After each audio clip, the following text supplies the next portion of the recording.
friend and favorite chef Lindsey Singleton has done it again for you. Balsamic tomatoes with spinach is a really tasty and summertime fresh side dish that says Italiano to me. Maybe that's because balsamic vinegar is purely Italy. Aceto balsamico. Balsamic vinegar is produced from the juice of white Trebbiano grapes, boiled down to 1/3 of its original volume, then slowly fermented and aged in wooden barrels. Finer vinegars have been aged for many decades. The tradition in Italy dates back nearly 1,000 years. Balsamic vinegar is both sweet and tart, with layers of complex flavors from evaporation and the wooden casks. The quality and tradition of true balsamic vinegar is overseen by a consortium in Italy, and it officially comes in 100 milliliter or 3.4 ounce bottles that will sell from $50 to $500 depending upon how long the product was aged. True balsamic vinegar must be aged 10 years or more.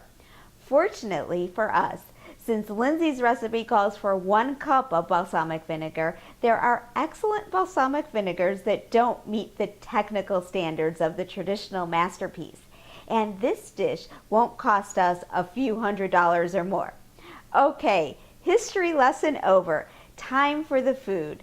This recipe has a substantial 3-hour marinating period for the tomatoes, so allow time for that. Here's what we need for the dish.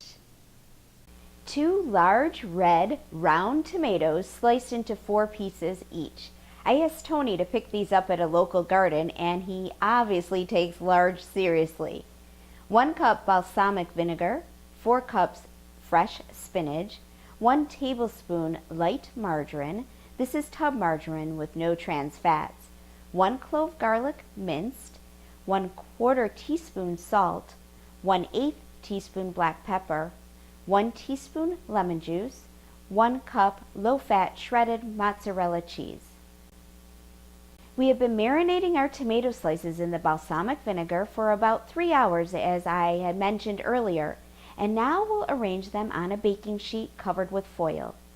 Preheat the oven to 350 degrees Fahrenheit. Meanwhile, we'll add the margarine to a large skillet over medium-high heat, swirl around to coat the pan, and add the spinach and garlic. We saute this mix until the spinach is wilted, then add our salt, pepper, and lemon juice. Give this a mix and remove completely from the heat. Now, top the marinated tomatoes with the spinach mixture and sprinkle each with a share of the mozzarella. Lastly, we bake for 7 minutes or so until the cheese is melted and browning. Be careful the cheese doesn't burn. And here we have balsamic tomatoes with spinach, Italian through and through. The recipe makes 4 servings, 2 giant tomato slices per serving, and each serving is 142 calories, 12 grams carbohydrate, 2 grams fiber, 7 grams total fat, 3 grams saturated, 9 grams protein, and 300 milligrams sodium. Thanks again to Lindsey for sharing her skills with flavor with us. We'll be seeing this dish on the weekly menu again, I could promise. I'm Toby Smithson. Adios.